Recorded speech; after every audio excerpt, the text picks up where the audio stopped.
নজিরবিহীন বন্যা যেন সাপে বর হয়েছে দুবাইয়ের স্বর্ণপ্রেমীদের জন্য। ভারী বর্ষণে সৃষ্ট বন্যায় বিমানবন্দর চালু হলেও দোকানপাটে ফেরেনি কর্মচাঞ্চল্য। এমন মন্দার সময়ের মধ্যে এলো স্বর্ণপ্রেমীদের জন্য সুখবর। অব্যাহত দরপতনে লাফিয়ে লাফিয়ে কমেছে স্বর্ণের দাম। সোমবার 29 এপ্রিল 1 ঘন্টায় স্বর্ণের দাম পড়েছে $80-এরও একটু বেশি।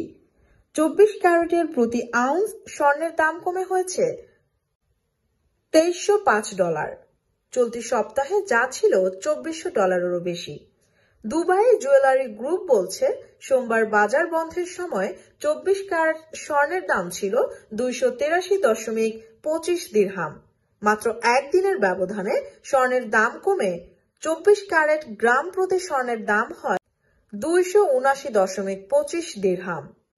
সোমবার 22 ক্যারেটের প্রতি গ্রাম স্বর্ণ বিক্রি হয় $258.22 দিরহাম।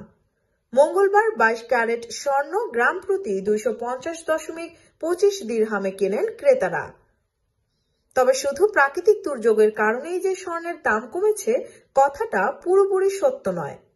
স্বর্ণের বাজার বিশেষজ্ঞদের মতে, উচ্চ মূল্যস্ফীতির ফলে বিশ্বের বন্ডের দরপতনের কারণে কমেছে স্বর্ণের দাম। মূল্যস্ফীতি নিয়ন্ত্রণ করতে না পারলে ব্যাংকের সুদের হার বাড়তে পারে। যুক্তরাজ্যের কেন্দ্রীয় ব্যাংকের এমন খবরে অনেক স্বর্ণ ব্যবসায়ী বাজার গুটিয়ে নিতে শুরু করেছেন।